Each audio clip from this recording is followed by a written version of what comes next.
it is important to understand, as Dr. Das sir has already introduced, that what is autoregulation and what are the various risk factors regarding this ocular blood flow which is happening in a patient with glaucoma. That's very important to understand the basic concepts before we actually start measuring them and start correcting those measures.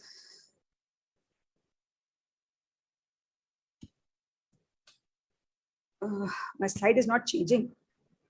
Ma'am, there is an arrow at the bottom. Just see if you can click. Moment you click, the slide has to change. Or you have the page up and yes. Okay. So glaucoma, as we all broadly know, earlier was defined by elevated IOP, and IOP was given a lot of significance to it, a raised IOP. But now, over the years, it is no more solely defined. The progression of glaucoma or the disease changes which are happening in different types of glaucoma is no more solely defined by the presence of a raised IOP. An emerging question which has also come up is the well-controlled patient of glaucoma, who's said to be well-controlled based on IOP, is he actually well-controlled? So various studies have shown that patients progress despite a well-controlled IOP. So it is not only these mechanical risk factors of IOP and the thinning of the lamina tuberosa as well as the translaminar pressure changes, but it is a vascular risk factors which have come up in the recent times as more important for causing progression and changes in different types of glaucoma. And these are related to the blood pressure, as Dr. Das said, mainly related to the ocular perfusion pressure, which have an autonomic dysregulation, as well as other vascular conditions, comorbidities occurring in the patients of glaucoma, which are responsible for causing this dysregulation. The World Glaucoma Association, in its 6th consensus publication on ocular blood flow in glaucoma, has come up and said that the low ocular pressure has been identified as an independent risk factor for glaucoma progression, suggesting that in patients with POG, there is an alteration in the factors which are related to this ocular blood flow, and also there is a breakdown of this autoregulation. So to understand this, it is important to understand that the blood vascular supply of the eye is basically coming from two separate systems. Both of these are arising from the ophthalmic artery, which is a branch of the internal carotid artery, and we have the two circulations, the retinal circulation, just of the central retinal artery, and the posterior ciliary vessels, both the long and short posterior ciliary vessels, as well as the anterior ciliary vessels.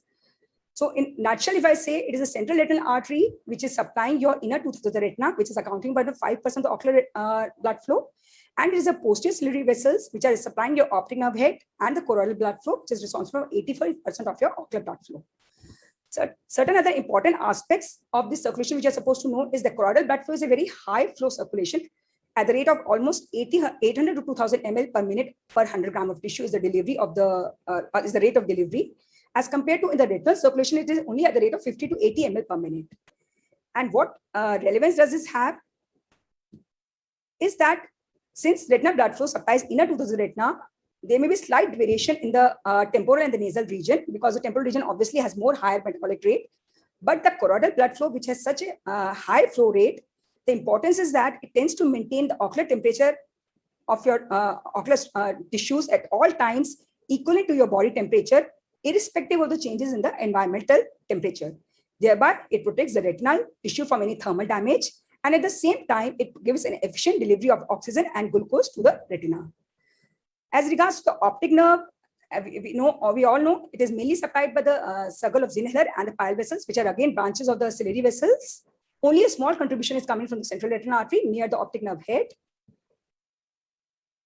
Different terms which we use when we're talking about ocular blood flow is the ocular perfusion pressure, which is the most important determinant of the ocular blood flow and is directly proportional to it.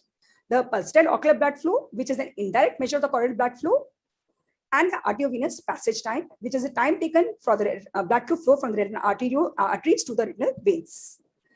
Now, in order to understand, first of all, we should know that ocular perfusion pressure, as I have already told, is a determinant of ocular blood flow. And it is a delicate balance between the intraocular pressure and the blood pressures. So it has two components, the systolic perfusion pressure and the diastolic perfusion pressure. And it is important at all times, it should remain, the ocular perfusion pressure must remain above a certain minimum level. Because if it is abnormally low, it will cause a low ocular blood flow, and this result in the ischemic damage to the optic nerve head and the retinal tissues. How do we calculate this? Obviously, as Sir has said, it is 2/3 of the mean arterial blood pressure minus the intraocular pressure. So whenever there is a low perfusion pressure, whenever there is a low arterial pressure or there is a high intraocular pressure, it will cause a decrease in the ocular perfusion pressure. But how is this controlled in our eye? So how does this circulation controlled? Because what will happen when we have different metabolic requirements, when there's a relatively low flow, there will be changes in the perfusion pressure. But these changes should not affect your retinal and optic nerve head perfusion. So at all times, ocular perfusion pressure should be maintained. And this is achieved by the process of autoregulation, so that even if there is change in the intraocular pressure, there is a decrease in the decrease in the arterial pressure, or increase in arterial pressure, provided the resistance of the vascular tissues is unchanged, it should not cause significant ischemia to the ocular tissues. So what will happen because of this autoregulation, when the perfusion pressure is low, or there is an increase in the IOP, or when the oxygen levels are low, there will be vasodilatation, thereby increasing the blood flow. And when the oxygen level is high, there will be vasoconstriction, thereby reducing the blood flow. So autoregulation thereby maintains a constant nutrient supply in response to changes in the ocular perfusion pressure. And since we have two different vascular systems, this mechanism of autoregulation is also complex. We should understand that retina and the optic nerve head vessels both do not have any neuronal innervation and are mainly controlled, have mainly autoregulation achieved by local mechanisms, while choroidal vessels have an autonomic regulation as well. Also, it is important to understand that retinal choroidal arterioles do not possess any sphincters. So blood flow here is entirely a function of the muscular tone of the arterioles and the surrounding pericytes. And this is controlled by obviously myogenic, metabolic, neurogenic, and humoral factors. The myogenic factors, what do they do? So whenever there is a decrease in the perfusion pressure, there will be vascular dilatation, and the reverse would happen in the reverse circumstances. Similarly, whenever there are changes in lactic acid, in the partial pressure of oxygen, in the partial pressure of carbon dioxide, so with a low oxygen and a high carbon dioxide tensions, there will be vascular dilatation, and the reverse would happen in the reverse circumstances. While a light stimuli, which cause an increase in the retinal metabolism, thereby again leading to increase in the capillary dilatation and increasing the blood flow.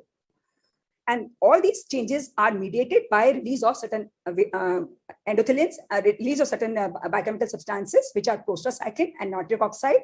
Endothelin also has a small role to play, but the major evidence in the studies which has come up is the role of nitric oxide in this autoregulation, especially of the optic nerve head perfusion. In general, as obviously there is a good autoregulatory mechanism in the optic nerve head and the retinal circulation, but this is very, very limited in the choroidal circulation. So whenever there is a autoregulatory mechanisms are not working, therefore in those cases, whenever there is a partial pressure, oxygen drops or the IOP rises, the choroidal circulation and perfusion will reduce. But this is largely compensated because of the high blood flow and the oxygen supply of the choroidal tissues. Out of these metabolic and the myogenic factors, it is the myogenic autoregulation which is the lesser impact as compared to metabolic autoregulation. But what happens in a patient of glaucoma? There is a markedly impaired autoregulation. And as a result of which, there is an ischemia.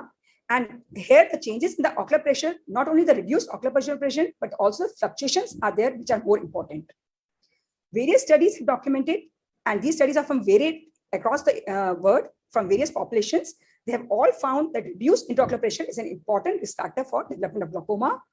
And color Doppler imaging has demonstrated there's a decreased blood velocities are seen in the patients of glaucoma, in the posterior ciliary arteries, in the central retinal arteries, along with the increase in the resistive index of these arteries.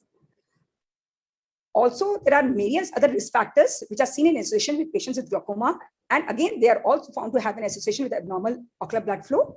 And these include systemic hypertension, diabetes, aging, migraine, and besides even obstructive sleep apnea. Almost 47% of glaucoma patients suffer from systemic hypertension. And what does it cause? Two more slides. And therefore, presence of systemic hypertension has been identified as an independent risk factor for glaucoma progression. Similarly, around 35% of POG patients have diabetes, which again causes a disturbance of autoregulation of the retina and the optic nerve head, causing glaucomatous optic neuropathy. Same is with aging. In aging, there is a decrease in the thickness of the choroid, which causes an increase in the resistive index of the retrobulbar vessels, causing a decrease in the ophthalmic and diastolic velocity and decreasing the ocular blood flow. While migraine has also been documented as a risk factor for development, especially in patients with normal tension glaucoma. And it has been seen that migraine causes a decrease in the endothelin and the increase.